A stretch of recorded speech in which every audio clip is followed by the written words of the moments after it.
महाराष्ट्र में जलगांव है, वहां के भक्त आसपास के बैठे हैं। बालकृष्ण अग्रवाल है ना, वो जानते हैं, खड़े हो जाएं तो उनको। जलगांव में बालकृष्ण अग्रवाल, उनकी दुकान है अपनी, किराने की दुकान है। तो उन्होंने अपनी दुकान में बापूजी की एक तस्वीर लगाई थी। सत्संग सुनते थे तो श्रद्धा थी।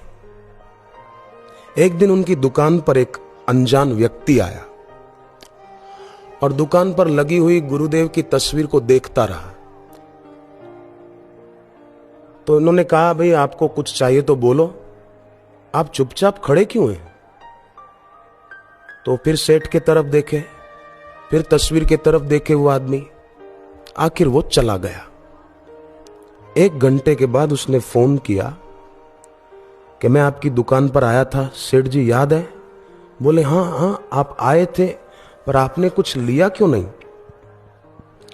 तो उन्होंने कहा कि मैं जो लेने के लिए आया था वो मेरी हिम्मत ही नहीं हुई। बोले क्यों?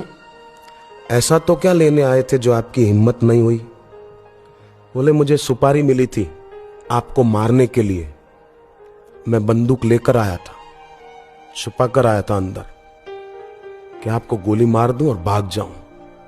परंतु आपकी दुकान पर जो ही आया तो वहां एक महाराज जी की जो तस्वीर लगी थी, महाराज उस तस्वीर में से बड़ी बड़ी आंखें दिखाकर कह रहे थे कि खबरदार जो बंदूक बाहर निकाली तो तेरी खैर नहीं, खबरदार बंदूक निकाली तो। ये बिल्कुल सच्ची घटना है, आप इनसे जानकारी ले सकते हैं। ये घटित घटना सुना रहा हूं, बनावट करके नहीं बोल रहा हूं। तो बोले वो बाबा बार बार मुझे डरा रहे थे।